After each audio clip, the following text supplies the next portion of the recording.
दोस्तों, अगर आपसे इस कहानी का कोई भी भाग छूट गया है तो आप हमें कमेंट में ज़रूर बताइएगा, उसका लिंक आपको मिल जाएगा।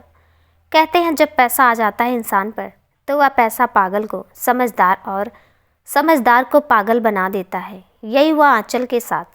आंचल पर ज़रूरत से ज़्यादा ही पैसा आ गया तो आंचल पर वह पैसा संभाले नहीं संभाला गया। आंचल ने पैसे को इस तरह उड़ाया जैसे खुद के बाप की जागीर हो। आप सब अब ध्यान से सुनना कि आंचल को प्रॉपर्टी गिरवी रखनी क्यों पड़ी। आज से 9 साल पहले जब यह महान करण जी अपने माँ बाप से लड़कर घर से निकले थे तो नवीन पर एक कॉल आया था कि करण का एक्सीडेंट हो गया है और उन्हें मुंबई के सिटी हॉस्पिटल में एडमिट किया गया है। आप लोग नहीं जानते कि वह एक्सीडेंट हुआ नहीं था, करवाया गया था। रेखा, यह क्या कह रही हो पलक? और तुम्हें यह सब कैसे पता चला? बताती हूँ माँ, बताती हूँ। सब सुनिए, जब तक मैं बोलूँ अब कोई नहीं बोलेगा। जब नवीन ने पिछले 10 सालों की सारी घटना मुझे बताई, मैं तो तभी नवीन की बातों से समझ गई थी कि एकदम से ऐसा तो कुछ नहीं होता। आग जब तक नहीं लगती, जब तक उसमें हवा नहीं दी जाए, और हवा देने का काम कर रही थी आंचल। आंचल ने ही गुंडों को हायर किया था और उससे करण का एक्सीडेंट कराया था। उसमें मेरी मासूम बेटी को अपनी जान गंवानी पड़ी, लेकिन आंचल को अभी भी शांति नहीं हुई थी क्योंकि करण अभी जिंदा था। उसे सिर्फ करण से बदला लेना था, इसलिए ये किसी भी हद तक जाने के लिए तैयार थी। जब आप लोगों को मेरे आने की खबर मिली और आंचल को यह पता चला कि एयरपोर्ट पर आज क्या क्या हुआ है, उसी का फ़ायदा उठाया आंचल ने और करण के कमरे में आग लगा दी। खिड़की से जाकर जलती हुई लालटेन उसके ऊपर की चिमनी तोड़कर कबड्डी के पीछे रख दी, जिससे पूरे कवर्ड में धीरे धीरे आग सुलग गई और करण के कमरे में आग लग गई। इन सब कांडों को करने में जिन गुंडों ने आंचल का साथ दिया था, उसके बदले उन 2 लोगों ने आंचल से मोटी रकम की डिमांड की थी और आंचल ने भी उन गुंडों की बात को स्वीकृति देते हुए कहा था जिस दिन उसका मकसद पूरा हो जाएगा वह उन्हें उनके हिस्से के पैसे दे देगी।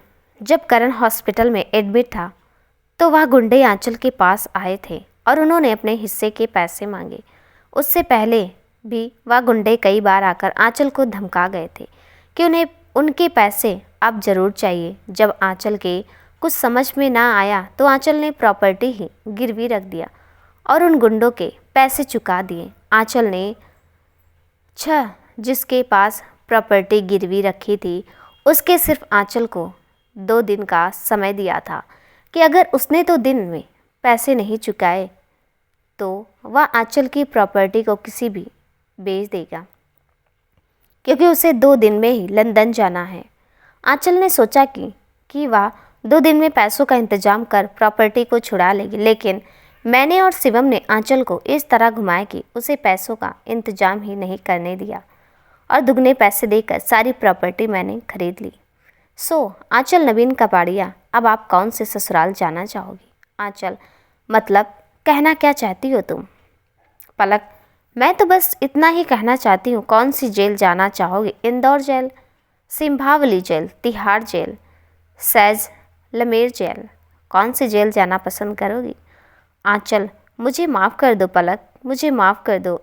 इसमें मेरी भी क्या गलती है? करण भाई ने मुझे इस तरह परेशान किया था कि मैं मजबूर हो गई थी यह सारे कदम उठाने के लिए। अब तो वैसे भी मेरे पास कुछ नहीं बचा, ना मेरे पास ज़मीन है, ना जायदाद, ना रुपया, ना पैसा, ना पति का प्यार। प्लीज़ मुझे माफ़ कर दो पलक, हर बार मैं तुम्हारी बातों में नहीं आऊँगी। आंचल, इस बार फैसला होकर ही रहेगा। अभी मैं पुलिस को फ़ोन मिलाती हूँ। जैसे ही पलक पुलिस को फ़ोन मिलाने वाली थी तभी करण ने पलक को रोकते हुए कहा, रुको पलक, शायद आंचल सही कह रही है। आंचल का इस तरह कदम उठाने के पीछे कहीं ना कहीं मेरा ही हाथ है। अगर मैं आंचल की बेइज्जती और उसके ऊपर हाथ ना उठाता तो शायद आज आंचल ऐसी परिस्थिति में नहीं होती। आंचल ने जो भी कुछ किया वह सब मेरे साथ किया, इसलिए मैं आंचल को माफ़ करता हूँ। पलक, ओहो करण जी, आप पर इंसानों को माफ़ करना भी आता है। मुझे तो ऐसा लगा था अपने अहंकार के अलावा आपको कुछ दिखता ही नहीं है। आपने तो बड़े स्पष्ट शब्दों में कह दिया कि जो कुछ भी हुआ किया आंचल ने मेरे साथ किया, और आंचल की वजह से जो मेरी बेटी की जान गई थी वह आंचल ने किसके साथ किया था? है उसका जवाब आपके पास? आपके पास कहाँ से जवाब आने लगे करण जी? अरे अरे सॉरी करण जी, मैं तो भूल ही गई थी। आप तो किसी को जवाब देना ज़रूरी ही नहीं समझते। फिर आज आपकी ज़बान इतनी क्यों चल रही है? कहीं हॉस्पिटल में डॉक्टर ने आपका गलत इलाज तो नहीं कर दिया? इतना कहते ही पलक गुस्से में अंदर चली गई। आंचल अपने चेहरे पर शैतानी मुस्कुरान लाती हुई वह भी अपने कमरे के अंदर चली गई। नवीन भी अपने भाई को संभालते हुए करण को उसके रूम में लेकर चला गया। रेखा अपने पति से कहने लगी, मुझे तो कुछ समझ ही नहीं आ रहा है कि अब क्या होगा। इतने धोखे क्या कम थे जो आंचल ने भी हमारे पीठ पे पीछे इतना बड़ा धोखा दे दिया। पता नहीं पलक का गुस्सा देखकर लगता तो नहीं है कि वह ज़्यादा दिनों तक इस घर में रुकेगी। पता नहीं क्यों मुझे ऐसा लगता है अब इस कहानी के अंत तक कभी भी करण और पलक एक नहीं हो पाएंगे।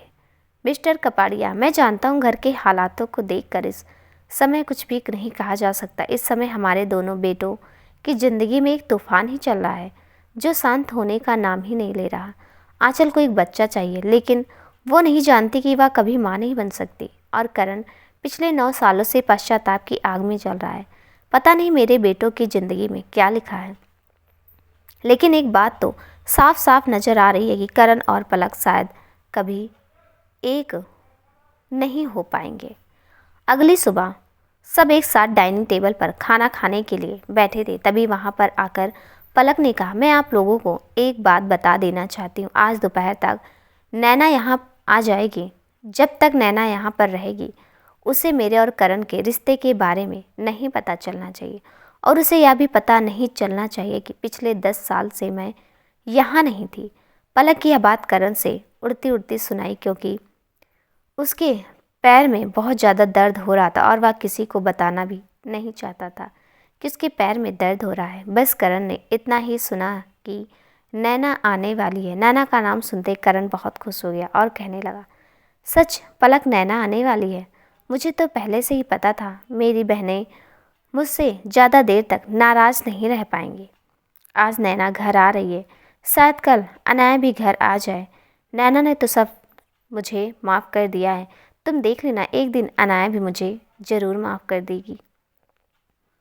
करण की यह सारी बातें सुनकर पलक करण से कहने लगी, hello mister Karan Kapadia, are you out of your mind?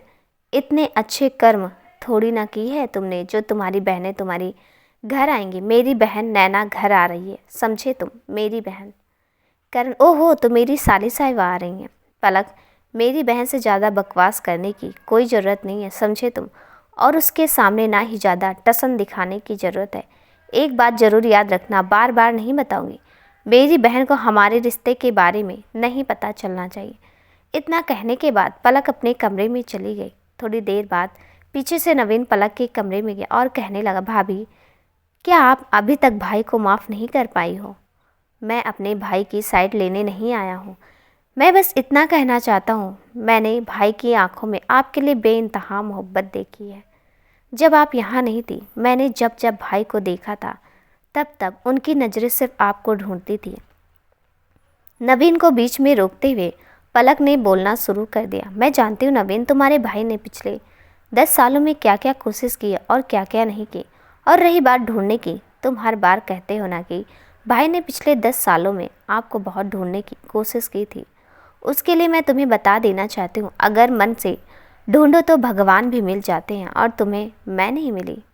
जब से आंचल ने नैना के आने की बात सुनी थी तब से आंचल बड़ी खुश थी, क्योंकि उसने सोच रखा था जब नैना आ जाएगी तो वह कुछ भी करके करण और पलक के रिश्ते के राज सारे नैना के सामने खोल देगी, और मेरा हक पाने के लिए यह मेरी आखिरी लड़ाई होगी। बहुत खुश हो रही हो ना तुम पलक, मुझसे मेरी सारी प्रॉपर्टी छीन कर, लेकिन याद रखना मेरा नाम भी आंचल है, आंचल। थोड़ी देर बाद नवीन कमरे में आ गया। तभी आंचल नवीन को देखकर जोर जोर से अपने आप में ही कुछ भी बोलने लगी। हे भगवान, कैसा पति दिया है मुझे। एक बच्चा तक पैदा नहीं कर सकता। कैसा मर्द है या जो कि औरत के पास आने से घबराता है। इन सारी बातों को सुनकर नवीन के आत्म सम्मान को इतनी ठेस पहुंचेगी कि नवीन को गुस्सा आ गया। नवीन के पास रखा हुआ जार आंचल की तरफ फेंक कर मारा और बोला, तुम्हें क्या लगता है कि मैं बच्चा पैदा नहीं कर सकता? हमेशा तुम्हें दूसरों में ही क्यों गलत ही नज़र आती है? कभी अपने अंदर भी झांक कर देखा है तुमने? मैं नहीं चाहता कि तुम्हें कुछ भी पता चले, वरना तुम आंचल क्या वरना तुम कंप्लीट करो अपना सेंटेंस। क्या कहना चाहते हो?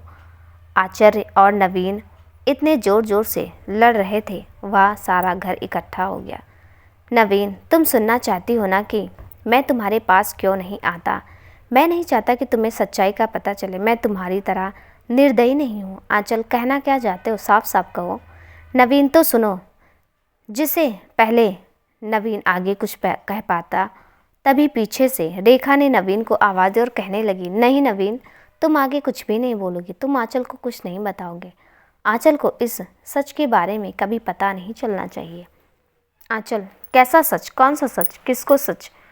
और क्या नहीं पता चलना चाहिए मुझे? नवीन, तुम्हें मेरी कसम, मुझे आज सच्चाई बतानी ही होगी, वरना मैं आज अपनी जान दे दूंगी। इतना कहने के बाद आंचल ने अलमारी में से जहर निकाल लिया और कहने लगी, मुझे सच जानना है, बिल्कुल सच। मुझे सच जानना है कि मेरा पति मेरे पास आने से ही क्यों कतराता है। पलक, तुम क्यों चुप खड़ी हो? तुम तो बड़ी न्याय की देवी बनती हो ना, फिर आज चुपचाप क्यों खड़ी हो? मुझे सच जानना है, बोलो ना, सच क्या है? तभी पीछे से नवीन चिल्लाते हुए बोला, तुम सच जानना चाहते हो तो सुना। मैं तुम्हारे पास आज तक इसलिए नहीं आता था क्योंकि जब पहले तुम्हारा मिसकैरेज हुआ था, तब डॉक्टर ने मुझसे साफ साफ कह दिया था कि आज के बाद तुम कभी भी माँ नहीं बन पाओगे और तुम दूसरे बच्चे की जिद करती थी, इसलिए तुम्हें सच्चाई ना पता चले, इसलिए मैं तुम्हारे पास कभी आया ही नहीं कि ना मैं तुम्हारे पास आऊँगा और ना तुम्हें कभी इस सच्चाई के बारे में पता चलेगा। नवीन की सारी बातें सुनकर आंचल ऊपर से नीचे धड़क गिर गई और ज़ोर ज़ोर से रोने लगी। भगवान, क्यों भगवान, मेरे साथ ही ऐसा होता है? मैंने आपका क्या बिगाड़ा है? आपने मुझसे मेरी ज़िंदगी की एक उम्मीद ही छीन ली। आपने मेरी कोख हमेशा हमेशा के लिए सूनी कर दी। आपने मुझे हमेशा हमेशा के लिए बांझ बना दिया, बांझ। और फिर आंचल और ज़ोरों से रोने लगी। जैसे नवीन आंचल को चुप कराने लगा, तभी आंचल ने नवीन को धक्का दे दिया और कहने लगी, बहुत शौक है ना मुझसे दूर रहने का, तो मुझसे दूर ही रहो और आज के बाद मुझसे बोलना भी मत, अब जाओ यहाँ से। तभी पलक ने नवीन की तरफ इशारा करते हुए बोली, अभी चलिए देवर जी, आप यहाँ से आंचल के मन में जो भी भड़ास भरी हुई है उसे निकल जाने दीजिए। जब एक बार रोने के बाद मन हल्का हो जाएगा, तब आप आंचल से जाकर बात कर लेना। थोड़ी देर बाद सब हॉल में आकर बैठ गए और बातें करने लगे। तभी पलक ने फिर से सब घर वालों से कहा, यहाँ जो भी कुछ हुआ, नैना को इस बारे में कुछ पता नहीं चलना चाहिए। क्या नहीं पता चलना चाहिए मुझे? इस आवाज़ को सुनते ही जैसे सबने पलट कर देखा, पलक के मुंह से सिर्फ एक ही आवाज़ निकली, नैना। जैसे ही पलक ने पीछे मुड़कर देखा, वहाँ नैना खड़ी हुई थी। नैना को देखकर पलक उठकर गई और सीधा उसके गले लग गई और कहने लगी, इतने सालों से तुझे मेरी याद नहीं आई, अब मिली है तुझे फुर्सत यहाँ आने की। आ, मैं तुझे सबसे मिलवाती हूँ। या है मेरी माँ रेखा कपाड़िया, या मेरे पिता नील कपाड़िया, मेरा क्यूट सा देवर नवीन, या उसकी वाइफ आंचल, और वो जो वहाँ कुर्सी पर बैठे हैं वो हैं तेरे जीजा जी करण कपाड़िया। नैना, हाय जीजा जी, कैसे टूटे फूटे बैठे हो? क्या हुआ, मेरी बहन ने पकड़ कर धो दिया क्या? करण हंसते हुए बोला, अरे नहीं नहीं, एक छोटा सा एक्सीडेंट हो गया था। वैसे सही कहा तुमने, तुम्हारी बहन काटने को दौड़ती है। पलक, काटा तो नहीं, संभल के रहना। करण, देखो देखो, जब तुम्हारे सामने मुझे इतना डरा रही है तो सोचो पीछे कितना डराती होगी। नैना, अरे इन सब बातों में मैं एक बात तो भूल ही गई। जब मैं यहाँ आई थी, आप कुछ कह रही थी कि नैना को पता नहीं चलना चाहिए। क्या नहीं पता चलना चाहिए मुझे? पलक ने बात बदलते हुए साफ साफ कह दिया, तेरे जीजा जी मुझे कई दिनों से शॉपिंग पर लेकर नहीं गए, बस उसी के चक्कर में कल हमारी लड़ाई हो गई। इसलिए मैं कह रही थी कि नैना को नहीं पता चलना चाहिए कि हमारी लड़ाई हुई है। नैना, ओ कमान दी, पहले जीजा जी को ठीक से ठीक तो हो जाने दो, फिर ही चले जाना शॉपिंग पर। पलक, हाँ हाँ ज़्यादा बकवास मत कर और ज़्यादा अपने जीजा जी की साइड मत ले। मैं तुझे तेरा कमरा दिखाती हूँ, बहुत लंबा सफ़र तय करके आई है बुलंद शहर से मुंबई तक। पहले थोड़ा आराम कर ले, फिर बकवास करना, चल मेरे साथ।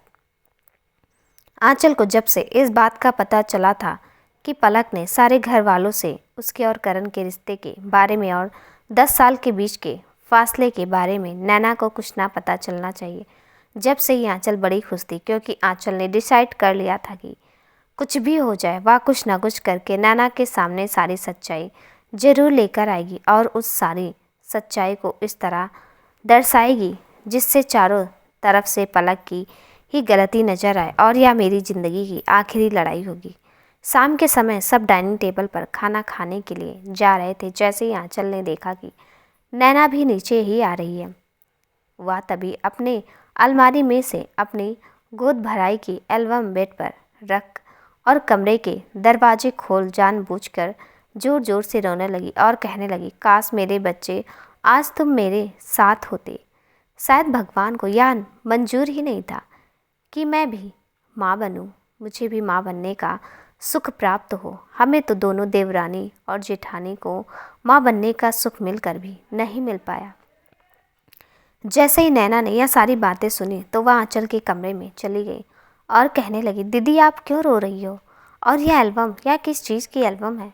तभी आंचल मगरमच्छ के आंसू बहाते हुए बोली, नैना अब मैं तुम्हें क्या बताऊं, यह मेरी गोद भराई की एल्बम है जब मैं माँ बनने वाली थी। लेकिन तुम्हारे जीजा जी इतना कहते ही जानबूझकर आंचल रुक गई और कहने लगी, माँ सबको खाना खाने के लिए नीचे बुला रही हैं, चलो खाना खाने के लिए चलते हैं। नैना एक मिनट, इस एल्बम में पलक दीदी तो कहीं नज़र नहीं आ रही हैं, क्या वो आपकी गोद भराई वाले दिन घर नहीं थी? आंचल जानबूझकर हकला कर बोली, वो पलक, जब कहना क्या चाहती हो दीदी, साफ साफ कहिए ना। नैना ने आंचल से फिर से पूछा। अभी आंचल बात को पलट कर बोली, मुझे तो बहुत ज़ोरों से भूख लगी है, तुम्हें नहीं जाना? नैना तो मत जाओ, लेकिन मैं तो चली। इतना कहने के बाद आंचल शैतानी मुस्कान अपने चेहरे पर लाते हुए एल्बम को बेड पर ही खुला छोड़कर चली गई। आंचल तो वहाँ से निकल गई थी, लेकिन नैना अभी भी वहीं थी। वह बार बार पेट पलटकर एल्बम को देखे जा रही थी। वह अपने आप में ही कहने लगी, पूरी कपाड़िया फैमिली तो इस एल्बम में है, फिर पलक दी कहाँ है? सब खाना खाने के लिए टेबल पर इकट्ठे हो गए। तभी पलक ने आंचल से पूछा, नैना कहाँ है? आंचल आ रही है, वह पीछे पीछे लो आ गई। सब खाना खाने के लिए टेबल पर बैठ गए। तभी नैना ने पलक से पूछा, दी आप आंचल दी की गोद भराई वाले दिन कहाँ थे? नैना के इस सवाल से पलक को पूरा हिला दिया। नैना की इस बात का पलक पर कोई भी जवाब नहीं बन पाया। तभी बात को संभालते हुए करण बोला, ओहो, गोद भराई की एल्बम देख कर आई हो तुम, इसका मतलब? अरे उस दिन पलक मुझे एक सरप्राइज़ देने वाली थी, लेकिन हमारा नसीब इतना अच्छा नहीं था कि हमारा सरप्राइज़ सच हो पाता। नैना, मतलब जीजू, मतलब यही साली साहिबा आपकी दीदी को लगा था कि वह माँ बनने वाली है, इसलिए वह डॉक्टर के यहाँ अपना चेकअप करने गई थी कि अगर वह माँ बनने वाली होगी तो घर आकर सबको एक और सरप्राइज़ देंगे। लेकिन नैना, ओ सॉरी जीजू, सॉरी दी, मुझे नहीं पता था कि मेरा यह एक सवाल आपके दिल को कितनी ठेस पहुंचा सकता है। आंचल पूरे गुस्से से बड़बड़ाती बोली, यह प्लान भी खराब कर दिया इस पलक और करण के बच्चे ने। लेकिन बेटा, बच कर जाओगे कहाँ तक? क्या हुआ अगर मेरा यह प्लान कामयाब नहीं हो पाया? अब मुझे प्लान बी को एक्सक्यूज्ड कर देना चाहिए। आंचल, मेरा हो गया, मैं अपने कमरे में कुछ देर आराम करना चाहती हूँ। इतना कहकर वो वहाँ से निकल गई। जिससे पहले नैना खाना खाकर अपने रूम में आए, उससे पहले आंचल ने स्टोर रूम से रूही की सारी फ़ोटो निकाल नैना के कमरे में लगा दी।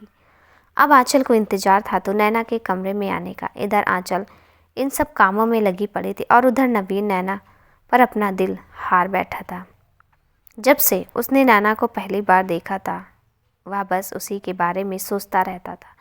हर समय नैना से ही बातें करना चाहता था। थोड़ी देर बाद नैना खाना खाने के बाद और सबसे बातें कर अपने कमरे की तरफ चली गई और जैसे ही उसने अपने कमरे का दरवाज़ा खोला तो वह चौंक गई। सारे कमरे में एक छोटी बच्चे की तस्वीर लगी पड़ी थी। इस तस्वीरों को देखकर नैना ने पलक को आवाज़ लगाना शुरू कर दिया। नैना की आवाज़ इतनी ज़ोरों से थी कि वहाँ सारा घर इकट्ठा हो गया। पलक, क्या हुआ नैना, इतनी क्यों चिल्ला रही हो? नैना, दी, इस लड़की की फ़ोटो यहाँ कैसे आई? या तो ऋषिकेश में रहती है ना? यह आपकी क्या लगती है? नैना की इस बात को सुनकर सब चौंक गए। पलक, क्या, यह तुम क्या कह रही हो? तुमने इस लड़की को देखा? पर नैना, यह लड़की तो 9 साल पहले दुनिया को छोड़कर जा चुकी है और तुम कह रही हो कोई भ्रम तो नहीं हुआ? क्या पलक अपनी बेटी से मिल पाएगी? क्या उसके जीवन में फिर से खुशियाँ आ जाएंगी? देखते हैं अगले भाग में। कहानी कैसी लगी कमेंट में ज़रूर बताइएगा। कहानी का अगला भाग देखने के लिए प्लीज़ चैनल को सब्सक्राइब कर दीजिएगा। साथ में बेल आइकन भी प्रेस कर दीजिएगा ताकि मेरी आने वाली हर वीडियो का नोटिफिकेशन आपको मिल जाए। तब तक के लिए नमस्कार।